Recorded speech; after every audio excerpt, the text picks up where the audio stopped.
At habang papalis na nga ang bus na sasakyan natin papuntang Bulinaw ay pumasok naman si 19,003. Ayan. At tayo po kasi paalis na rin at siya naman ang oras ng pila. Kasi hanggang alas 6 lang to si Tobias kasi nadagdagan ng kalahating oras yung kanyang pila gawa ng walang sumunod agad. At habang hindi pa nga po umangat si Tobias ay bigla nang pumasok si Legazpi, ang last tripper ng Cabanatuan Bayay-Sitex. Siya po kasi ang last tripper ng Cabanatuan Bayay-Sitex ngayon. Yan si.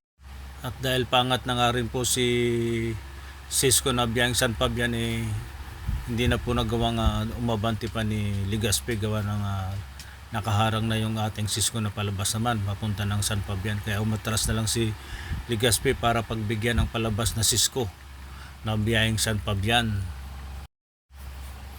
At habang umaalis naman si 140 na biyaheng San Fabian na Cisco bumubuntot naman sa kanya si Tobias na biyaheng papunta ng Bulinaw, at yan ang ating sasakyan papunta ng Bulinaw ngayong araw na to.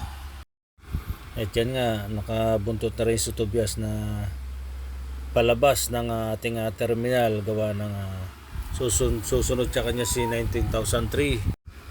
Sakay na rin po tayo at baka tayo maiwanan dito, mahirap na, masyado pa namang hataw tong taong to. Joke lang. Mas maganda po kasi sumakay dito gawa ito kung minsan po kasi dire-diretso to itong biyahe nito. At shoutout po madam. Ayan, kitang kita naman po at napakaraming sakay ni partner Tobias, lalo na po yan. At yan, kung marami pong sakayan at puno na, sigurado pong diretso na yan. Siesta na po ang bus stop niyan, mga kagulong. Hindi ka magtabla. Ha? Hindi ka rin. Diretso hindi ka kaya? Ha? Diretso hindi ka kaya?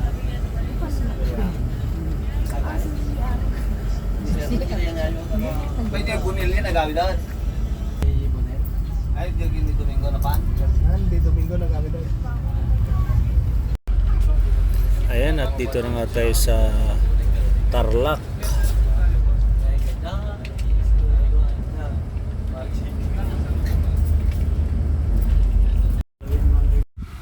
Ayan, at may nadaanan pa nga tayong aksidente dito sa may parting Baljos. Rektahan pa naman po ang takbuhan dito, kaya delikado pong mabuti rito, kaya ingat-ingat po tayo mga kagulong. Ayan, alaminos na po tayo dito sa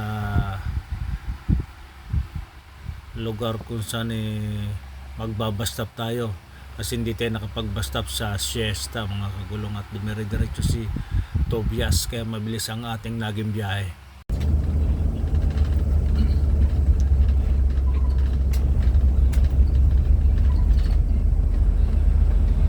Ayan, at dito na nga tayo sa Alaminos City, Philippines. At yan, nakapila na nga sa 3410. At yan po kasi lagi naabutan kami ni 3275 na nakapila dito, kaya naabutan natin sa 3040 na kumukuha po ng ating oras.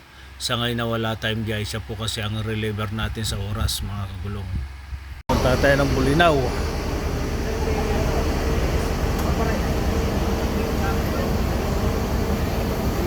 May kadarating lang yan Santa Cruz, no?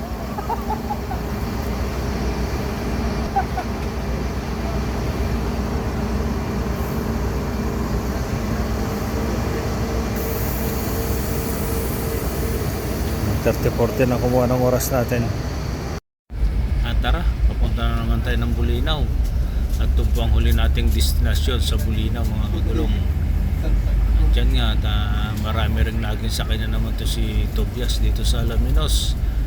Ayan, at kung makikita nyo po, ang sakay halos malasiting na naman si partner. At yun po siya, walang nauna yata sa aming papunta ng Bulinaw.